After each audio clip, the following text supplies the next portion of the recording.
ठीक है, तो इंट में क्या होता है, एब्सोल्यूट वैल्यू स्टोर हो जाता है। वही फ्लोट में प्रॉपर डेसिमल वैल्यू स्टोर होता है। ठीक है, तो इसमें क्या होता है, एकदम एक्यूरेट डेटा अगर चाहिए जिसमें साइंटिफिक रिकॉर्ड इंसर्ट करना है, जिसमें 0.0000001 का भी बहुत इंपॉर्टेंस है, तो उसके लिए हम लोग फ्लोट डेटा टाइप यूज करते हैं। ठीक है, फिर आता है डेट और टाइम टाइप का डेटा भी तो हमको स्टोर करना है, तो उसके लिए भी हमारे पास दो डेटा टाइप है, एक डेट और एक टाइम स्टैम्प। दोनों में सिमिलर टाइप ऑफ डेटा आता है, बट एक्यूरेसी का अंतर है। जैसे डेट में सिर्फ डेट आएगा और टाइम आएगा, जिसमें सिर्फ सेकंड तक प्रिंट करेगा, जैसे 9:10 12 सेकंड, बस। लेकिन अगर हमको सेकंड का भी फ्रैक्शन चाहिए, इतना माइक्रो सेकंड, नैनो सेकंड, उस लेवल की एक्यूरेसी चाहिए जहाँ जो साइंटिस्ट लोग यूज करता है स्पेस साइंस में या प्रोडक्शन प्रोडक्शन में, जहाँ पे एक सेकंड में मान लो 100 चीज प्रिंट होता है, तो वहां तो सेकंड का भी टुकड़ा में वो देखेगा। क्योंकि जब उसका प्रॉब्लम आएगा, करे एक सेकंड में 85 प्रिंट हुआ, 50 क्यों ज्यादा टाइम लगा, तो वहां तो फ्रैक्शन में दिखेगा ना कि नहीं भाई, यहाँ पे फ्रैक्शंस में कुछ ये गड़बड़ हुआ है। तो उसके लिए टाइम स्टैम्प है, ये भी सेम चीज सेव करता है, लेकिन सेकंड्स का भी टुकड़ा, फ्रैक्शन, सेकंड का भी छोटा छोटा रूप ये अपने अंदर स्टोर करके रखता है, जिससे काफी प्रिसाइज टाइम इवेंट को हम लोग ट्रैक कर सकते हैं। ठीक है, तो ये डेट और टाइम का डेटा टाइप है। अब आखिरी टाइप का जो है वो है बाइनरी डेटा टाइप। अब जैसे गाना हो गया, फोटो हो गया, वीडियो हो गया, डॉक्यूमेंट हो गया, ये बाइनरी फाइल्स है, डिजिटल फाइल्स है। इसको भी डेटाबेस में स्टोर कर सकते हैं। ठीक है, तो इसको स्टोर करने के लिए बाइनरी डेटा टाइप है, जिसमें दो डेटा टाइप है हमारे पास, एक बी लॉग है, एक रॉ है। ठीक है, बी लॉग में बाइनरी फाइल स्टोर होता है, जो अभी बात की है, जैसे फाइल, कोई document, image, photo, video etcetera. लेकिन रॉ में क्या होता है, ये इसमें अनप्रोसेस्ड डेटा होता है, बिल्कुल रॉ बाइनरी डेटा, जैसे कोई इंक्रिप्शन वाला डेटा, या कोई हैश, या कोई सीक्रेट डेटा, जिसको डायरेक्टली देख के कोई कुछ नहीं समझ सकता, वो हम लोग उसके लिए रॉ डेटा टाइप यूज करते हैं। ठीक है, अब ये, हालांकि ये डीबी के लिए उतना इम्पोर्टेंट नहीं है, बट क्योंकि हम लोग भी डेटा के साथ डील करते हैं, डेवलपर, एक से एक डेवलपर मिलेगा, ठीक है, जो अपना ही कमांड चलाएगा, उसको एरर आएगा, एरर उसी का है, लेकिन वो डीबी को पकड़ेगा। फिर हम ये कमांड चला रहे, मेरे को ये एरर आ रहा है, हमको पता चल रहा है कि वो उसका एरर है, लेकिन हमको ये सही साबित करने के लिए कि हाँ भाई तुम्हारा एरर है, हमको ये चीज पता होना चाहिए। नहीं तो डीबीए का जीना हराम कर देता है। हर चीज में डीबीए को बोलेगा, अरे ये तुम्हारा एरर है, ये देखो डीबी में चलाएं, एरर आ गया। ठीक है, तो हमको डेवलपर का भी काम हमको पता रहना चाहिए, ताकि हम उसको काउंटर कर सकें। ठीक है, इसीलिए हम लोग ये सब नॉलेज होना चाहिए। ठीक है, अब आते हैं सीक्वल स्टेटमेंट्स में। तो जैसा हम लोग पहले भी चर्चा किए कि डेटाबेस से कम्युनिकेट करने के लिए, उससे इंफॉर्मेशन निकलवाने के लिए हमको एक लैंग्वेज का जरूरत पड़ता है, जो है एसक्यूएल। ठीक है, क्या क्या काम है इसका, डेटा क्वेरी करने के लिए, है ना, इंसर्ट करने के लिए, अपडेट करने के लिए, डिलीट करने के लिए। ठीक है, क्रिएट, रिप्लेस, अल्टर या ड्रॉप करने के लिए किसी भी ऑब्जेक्ट को। ठीक है, किसी भी ऑब्जेक्ट्स पे एक्सेस पर कंट्रोल करने के लिए, यानी किसी को परमिशन देना, लेना, ये भी सीक्वल स्टेटमेंट से ही होता है। ठीक है, डेटाबेस का कंसिस्टेंसी मेंटेन करना, इंटीग्रिटी मेंटेन करना, ये भी किसी सीक्वल कमांड से ही पॉसिबल हो पाता है। ठीक है, क्योंकि ओरेकल तो कमांड लाइन इंटरफेस पे काम करता है, ऐसा तो है नहीं कि क्लिक क्लिक पे भी काम हो जाए। ठीक है, तो इन्हीं सारे पॉइंट को मद्देनजर रखते हुए डेटाबेस में चार टाइप का स्टेटमेंट मिलता है। ठीक है, जिसमें पहला है डीएमएल स्टेटमेंट। इसका फुल फॉर्म है डेटा मैनिपुलेशन लैंग्वेज।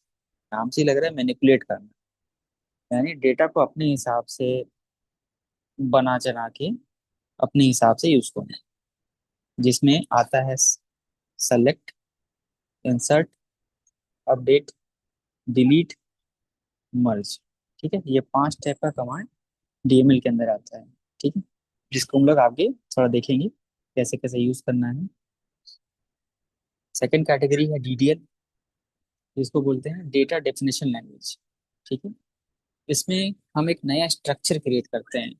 ठीक है, जैसे क्रिएट से नया बनाते हैं, अल्टर कमांड से एग्जिस्टिंग स्ट्रक्चर में बदलाव करते हैं, ड्रॉप कमांड से एग्जिस्टिंग ऑब्जेक्ट को ड्रॉप यानी हटा देते हैं सर्वर ये डेटाबेस से, रीनेम से एग्जिस्टिंग ऑब्जेक्ट का नाम बदल सकते हैं, ट्रंकेट से उसके अंदर का कंटेंट क्लियर कर सकते हैं। जैसे एक टेबल में 100 रिकॉर्ड है, तो ट्रंकेट से पूरा का पूरा 100 रिकॉर्ड खत्म हो जाएगा।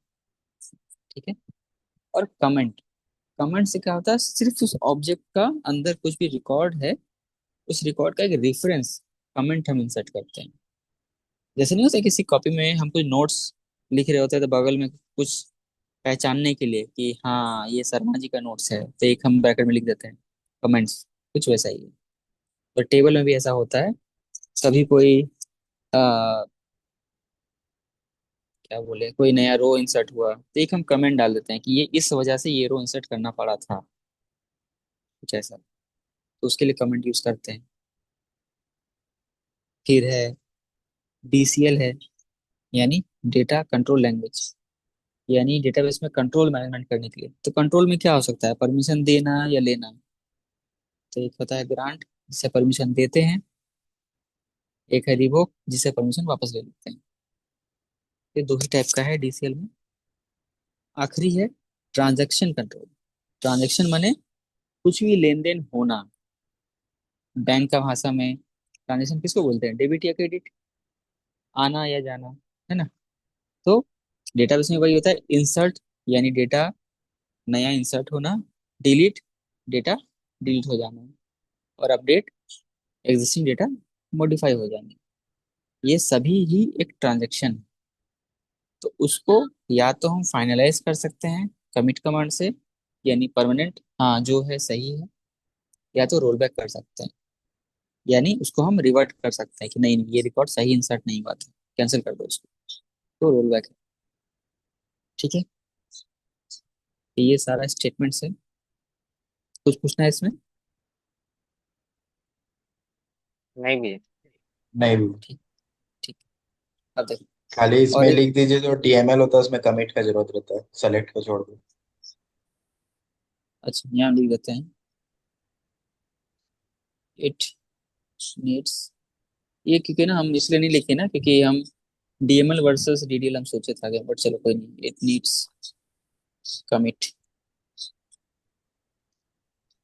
या रोल बैक, दोनों ही कर सकते हैं ना।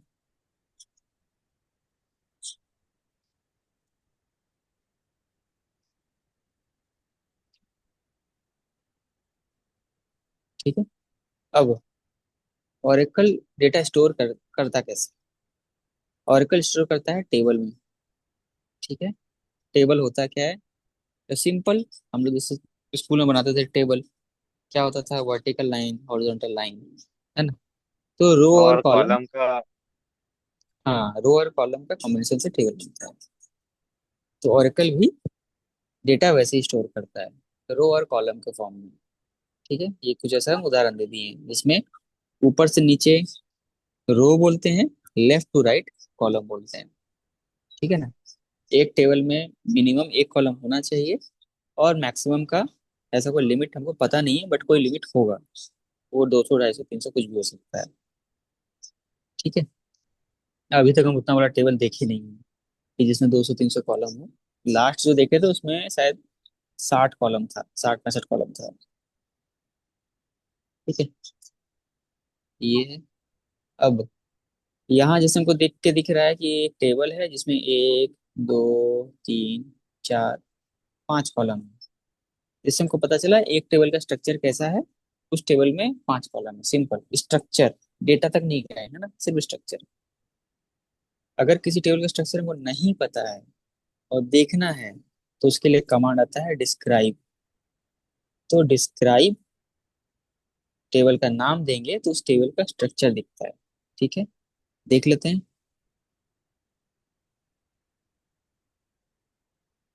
ठीक है, जैसे अभी हम किससे कनेक्टेड हैं, हम सी से कनेक्टेड हैं, चार से कनेक्ट कर लेते हैं। कनेक्ट हो गए। देखना है किस यूजर से कनेक्टेड है तो शो यूजर करते हैं तो दिखता है। ऐसा नहीं कि शो का हम स्पेलिंग गलत लिखे हैं, हम पूरा भी लिख सकते हैं। ठीक है, ओरेकल जो है कमांड का पहला तीन अक्षर से ही समझ लेता है। ठीक है, तो हम एचआर से कनेक्टेड हैं। एक बार मेरे स्कीमा में कितना टेबल है, यानी मेरे यूजर, मेरे अंडर में कितना टेबल है वो देखने के लिए सेलेक्ट स्टार फ्रॉम टैब लिखते हैं। तो मेरा जितना टेबल है वहाँ दिखा देता है। तो यहाँ हमको दिख रहा है कि कंट्रीज नाम का टेबल है। ठीक, हमको जानना है इसका स्ट्रक्चर, इसके अंदर कितना कॉलम है। तो कैसे करेंगे, डिस्क्राइब से करेंगे। तो या तो हम डिस्क्राइब पूरा लिख दें और टेबल का नाम इंटर। देखो, इस टेबल में तीन column, country ID, country name, region ID, और हर एक का डेटा टाइप। ये कैर में है, ये वेरकर में है, और ये नंबर में है। ब्रैकेट में होता है उसमें जो भी डेटा है उसका लिमिट, यानी कितना बड़ा होगा। तो कंट्री आईडी 2 डिजिट का होगा। कंट्री नेम का मैक्सिमम लिमिट है 40। और चूंकि ये वेरकर है, मतलब ये 1 से 40 के बीच में हो सकता है, वेरिएबल। ठीक, रीजन आईडी, इसमें नंबर लिखा है और कोई लिमिट नहीं दिया, मतलब ये इसका लिमिट डिफाइन नहीं है। कोई भी लिमिट, कोई भी नंबर इसमें सेट हो सकता है। इससे हम लोग किसी टेबल का स्ट्रक्चर देख सकते हैं। ठीक है, अब थोड़ा स्टेटमेंट्स में आ जाते हैं कि अलग अलग स्टेटमेंट ओरेकल दिया तो है, काम क्या है। तो डीएमएल का काम होता है, डीएमएल डीएमएल स्टेटमेंट से, नाम से ही लग गया था सेलेक्ट इंसर्ट अपडेट डिलीट से, कि हम लोग डेटा रिट्रीव कर सकते हैं, नया डेटा इंसर्ट कर सकते हैं, एग्जिस्टिंग डेटा मॉडिफाई कर सकते हैं, एग्जिस्टिंग डेटा को टेबल से रिमूव कर सकते हैं। ठीक है, डिटेल से क्या कर सकते हैं, नया ऑब्जेक्ट सेटअप कर सकते हैं, बना सकते हैं, एग्जिस्टिंग ऑब्जेक्ट का स्ट्रक्चर को मॉडिफाई कर सकते हैं, एग्जिस्टिंग ऑब्जेक्ट को रिमूव कर सकते हैं। डीसीएल से क्या होगा, हम परमिशन या एक्सेस परमिशन या तो दे सकते हैं या तो हटा सकते हैं। टीसीएल से क्या होगा, इससे हम जो भी चेंजेस किए हैं डेटा में डीएमएल कमांड की वजह से, उसको हम परमानेंट या तो रोल बैक कर सकते हैं। ठीक है, ये इन चारों कमांड का सारांश। ठीक है, तो बेस्ड ऑन रिक्वायरमेंट हम लोग वैसा वैसा यूज करेंगे। ठीक, जैसे बताओ कोई टेबल हमको क्रिएट करना है तो डीएमएल कमांड यूज होगा या डीटीएल कमांड यूज होगा। जीडीएल। टीडीएल। डीडीएल होगा। ठीक है, लेकिन वही किसी टेबल से हमको कोई रिकॉर्ड डिलीट करना है तो डीडीएल होगा या डीएमएल। डीएमएल। डीएमएल। डीएमएल। दोनों हो सकता है, ट्रंकेट भी यूज कर सकते हैं, डिलीट भी यूज कर सकते हैं। हाँ, तो डिपेंड करता है कि क्या करना है, सारा ही हटाना है तो हम ट्रंकेट यूज करेंगे, और कंडीशन सेलेक्टेड वाइज डेटा तो हटाना डिलीट। है तो डिलीट करें। ठीक है ना, तो यहीं पे बीच में थोड़ा डाल देते हैं कि क्या अंतर है डीएमएल और डीडीएल में।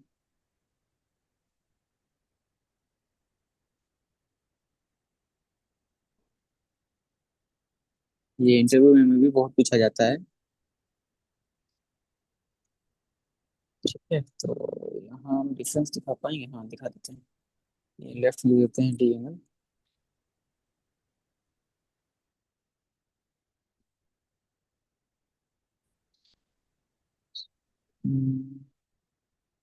डीडीएल।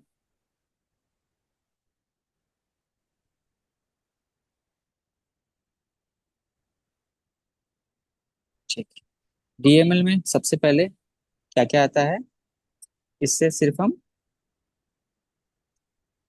ये एक चीज, डेटा मैनिपुलेशन लैंग्वेज, ये सिंपल डेटा मैनिपुलेट करने के लिए है। और it is data definition language, सबसे पहला तो इसका डेफिनेशन लिख देने का है कि क्या है, ठीक। दूसरा, इट नीड्स कमिट और रोल बैक। इसको जब भी चलाएंगे तो कमिट या रोल बैक मेरे को करना पड़ता है। इट डजेंट नीड कमिट, ठीक है। इसको कमिट या रोल बैक नहीं करना पड़ता है, इसमें ऑटो कमिट होता है, ठीक है। तीसरा, इन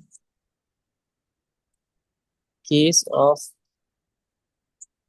mistake it can be reverted.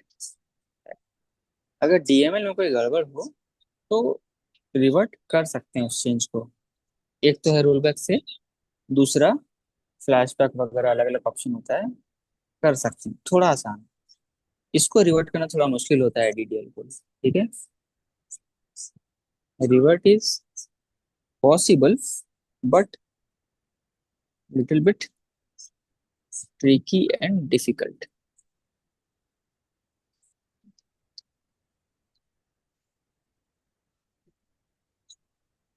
ठीक है। उसके बाद इसमें क्या होता है, जैसे one of the DML, for example delete it does not, चलिए डिलीट का अलग से डालेंगे, ठीक है। फिलहाल इतना ही रखते हैं, ठीक है। डीएमएल डिटेल में इतना ही अंतर है, ठीक है। अब आ जाते हैं डिलीट और ट्रंकेट में डिफरेंस, जो रोहित पूछा, ठीक है। जो रोहित बोला ना कि दोनों से तो काम कर सकते हैं, अंतर क्या है हाँ भैया। तो वो देख लेते हैं। Difference between delete and delete,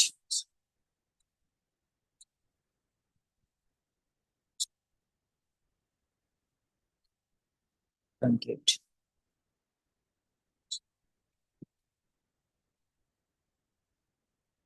ठीक है। Delete can remove selected rows as well as complete data, ठीक है। डिलीट से हम स्पेसिफिक रो या पूरा डेटा डिलीट कर सकते हैं। इट रिमूव्स ऑल डेटा, ठीक। इसमें ऑप्शन नहीं होता, ठीक है ना।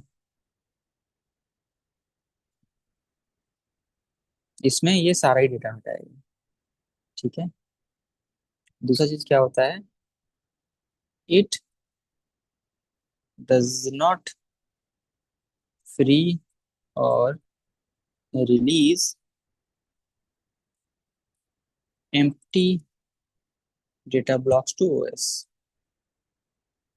यानी इसको हम एक्सेल में दिखाएंगे, ठीक है। इसको लिख लेते हैं। It releases empty blocks, that is reduces high water mark, ठीक है। ये भी ओएस को रिलीज नहीं करता है, इसको सिंपल करते हैं, doesn't reduce high water mark after data deletion, ठीक है। डेटा डिलीट करने के बाद हाई वाटर मार्क ये रिलीज नहीं करता है। हाई वाटर मार्क क्या है वो एक बार देख लेंगे। दूसरा, चूंकि ये डीडीएल है, डीएमएल है, since it is DML it needs commit और rollback, ठीक है। इसको नहीं चाहिए, इट डजंट, ठीक है। फिलहाल ये तीन डिफरेंस। अच्छा, एक और डिफरेंस होता है। After deletion index on table need to rebuild. Table पे अगर कोई इंडेक्स है, जिस टेबल पे हम बहुत डेटा डिलीट किए हैं, तो उसका इंडेक्स को भी दोबारा से बनाना पड़ता है। ठीक है। इसको कुछ ऐसा समझते हैं कि एक कोई किताब है, 1000 पन्ना का था, तो उस 1000 पन्ने के हिसाब से ना उसका उसका इंडेक्स लिखा गया होगा शुरू में। अगर कोई 20 से 500 पन्ना फाड़ के फेंक दे, तो क्या मेरा वो इंडेक्स सही से काम करेगा उस किताब के लिए? नहीं, नहीं वो काम करेगा 500 ना। पेज में खुल नहीं रहा। ठीक। तो उसीलिए हमको फिर उस किताब के लिए इंडेक्स फिर से लिखना पड़ेगा, तब जाके वो इंडेक्स काम करेगा। कुछ ऐसा ही यहाँ होता है। तो डिलीट मेजर बहुत ज्यादा वॉल्यूम अगर हम डेटा डिलीट करते हैं, तो इंडेक्स जो होता है उसको रिक्रिएट करना पड़ता है या रीबिल्ड करना पड़ता है। ठीक है। ट्रंकेट में नहीं करना पड़ता है। ठीक है। इट ऑटो रिक्रिएट्स या रिबिल्ड्स द इंडेक्सेस। ठीक है। ये मेजर चार डिफरेंस है डिलीट और ट्रंकेट। ठीक है। अभी तक कोई डाउट? नहीं, डाउट नहीं है। अच्छा, इसमें एक था, जैसे एक निकाले थे हम पॉइंट, उसमें जैसे डिलीट का बाद ट्रिगर फायर होता है, मतलब वो यस या नो पूछता है, वो होता है उसका मतलब फायर, ट्रिगर फायर करना मतलब। ट्रिगर नहीं, हम समझ नहीं पाए सवाल। देखिए चैट में कुछ डाले हैं triggers. Yes, triggers, delete triggers fire.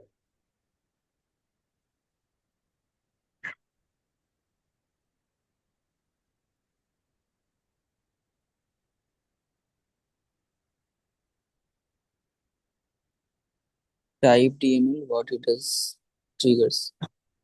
Yes yes. Delete क्या है? What is rollback triggers. Yes. अच्छा, सॉरी। ठीक। ये ट्रिगर है। ठीक है। ट्रिगर। अच्छा, ये थोड़ा सा मतलब कंफ्यूज मत होना। ट्रिगर एक डेटाबेस का ऑब्जेक्ट है।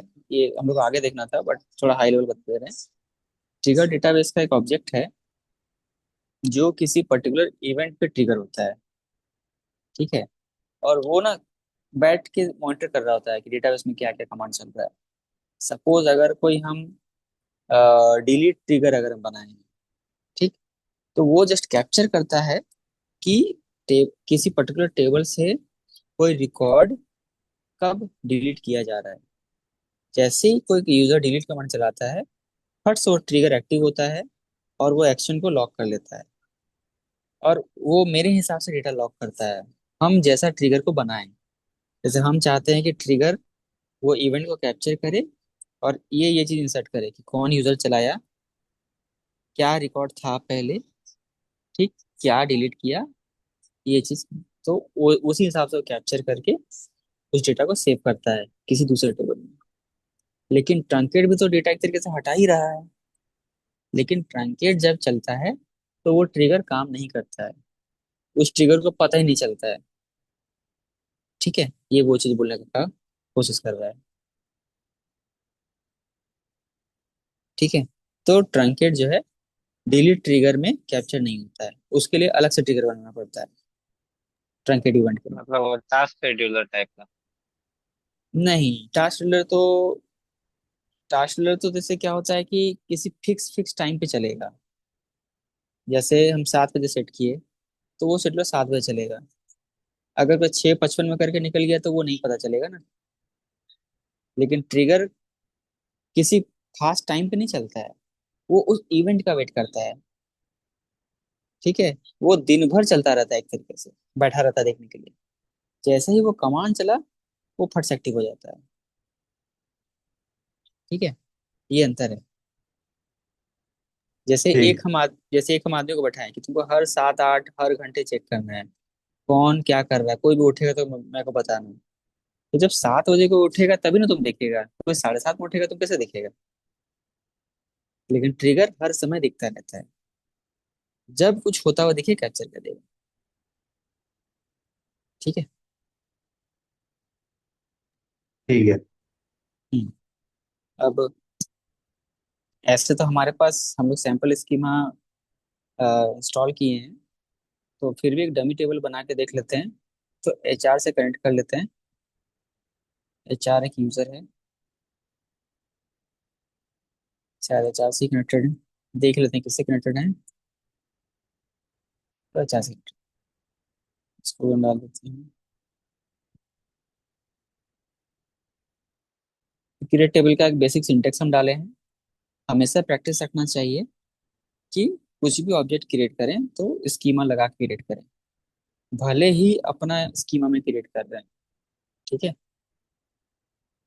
तो सिंपल क्रिएट टेबल, स्कीमा का नाम डॉट ऑब्जेक्ट का नाम, ब्रैकेट खुलना है, स्कीमा कॉलम क्या का होता है भैया?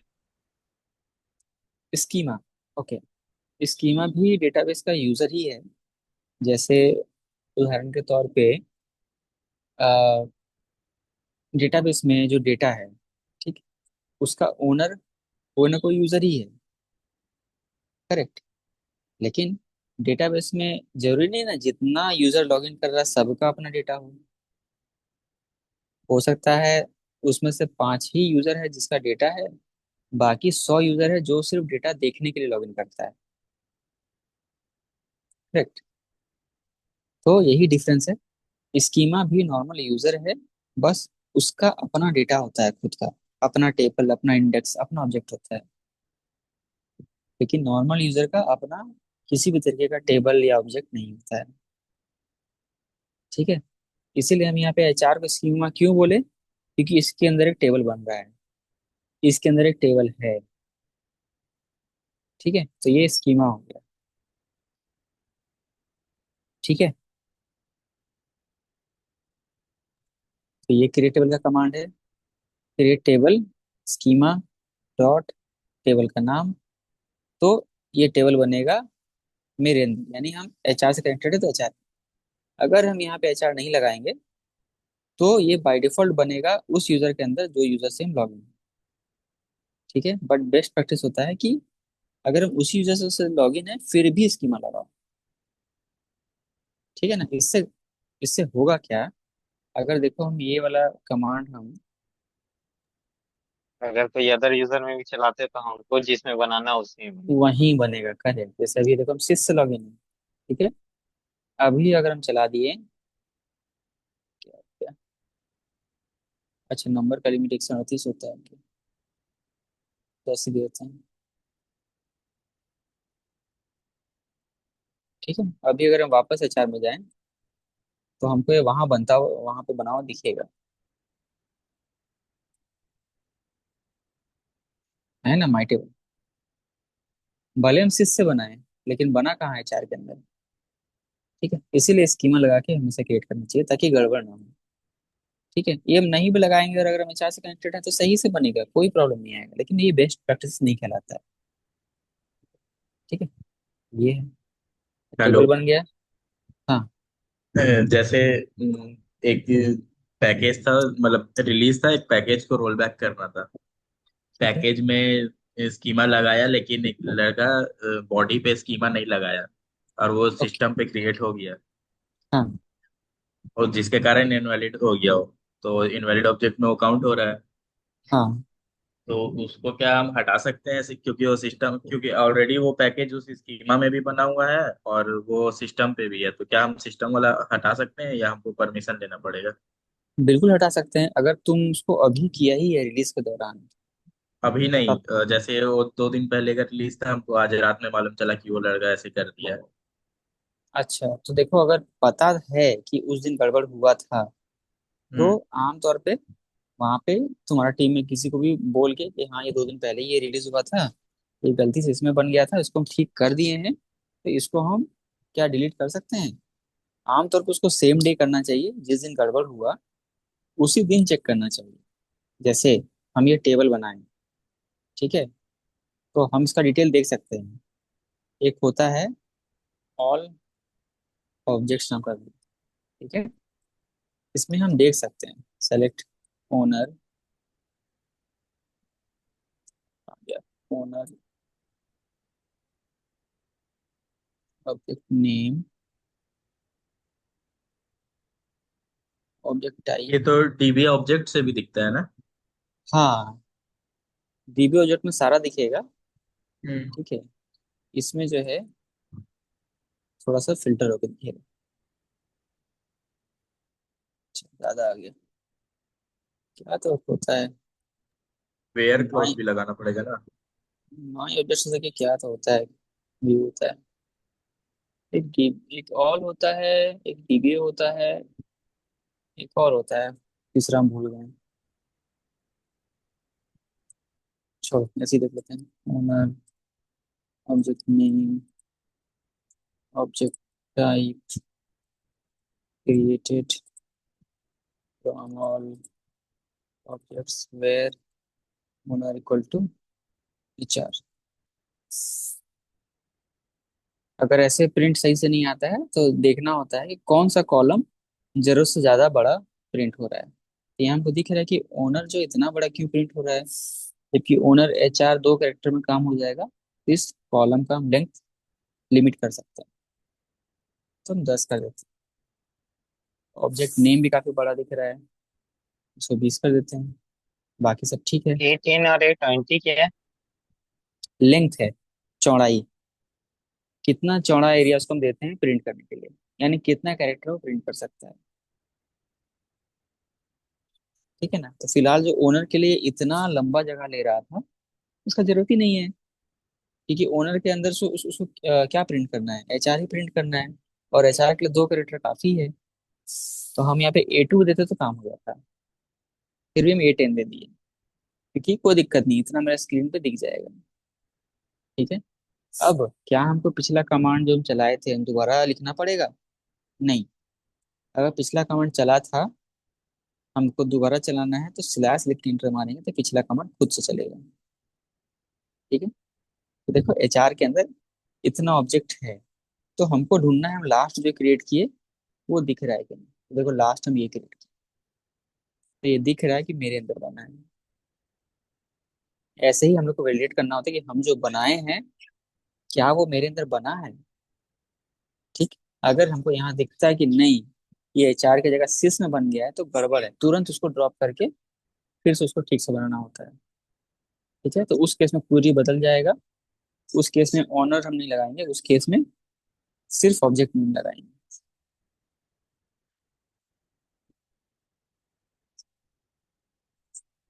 तो यहाँ हमको उसका स्कीमा दिखना चाहिए, अगर सिस दिख रहा है मतलब हम गलत बना दिए हैं। ठीक है। तो ये चीज हमेशा रिलीज के बाद देखना होता है, ये सब हम पहले बताएं भी हैं। ठीक है। उसी समय गड़बड़ी ये पकड़ा जाए तो उसी समय ठीक कर दो उसको, बाद में करने जाएगा तो फिर वो प्रोसेस में फंस जाएगा। पहले तुमको पकड़ेगा क्यों गलती की है, और अगर उस दिन तुम्हारा ड्रॉप करने से कुछ गड़बड़ हो गया तो एस्केलेशन आ जाएगा। वही सेम डे करते तो तुम्हारे पास जस्टिफिकेशन था कि बंदा कोड में गलती दिया था, गलत बन गया। अभी तुम हाईलाइट करोगे तो बोलेगा भाई तुम उस दिन किए, तुमको आज पता चल रहा है, क्या डीबी हो तुम। ठीक है। वो चीज है। तो चलो हम लोग क्रिएट टेबल बन गया, कुछ रिकॉर्ड इंसर्ट करते हैं। इंसर्ट करने का कमांड भी सिंपल है, इंसर्ट इनटू स्कीमा, टेबल का नाम, कितने कॉलम में इंसर्ट करना है, कॉलम का लिस्ट, फिर वैल्यूज, फिर जिस ऑर्डर में कॉलम डिफाइन किए हैं उसी ऑर्डर में उसका वैल्यू। जैसे अगर हम पहले ऑर्डर में आईडी लिखे हैं, फिर नेम लिखे हैं, फिर मोबाइल, तो वैल्यू भी उसी ऑर्डर में देना होगा। ठीक है। तो सिंपल इसको हम इंसर्ट कर लेते हैं 5 रिकॉर्ड को। हो गया इंसर्ट। फाइनलाइज करना है तो कमिट कर देंगे। अगर कमिट नहीं भी करेंगे और अगर हम देखना चाहते हैं स्टार से सारा रो हम देख लेंगे, सारा कॉलम, तो इस ये मेरे सेशन में दिखेगा। लेकिन यही चीज अगर एक हम दूसरा सेशन में देखने का कोशिश करें तो यहाँ हमको नहीं दिखेगा।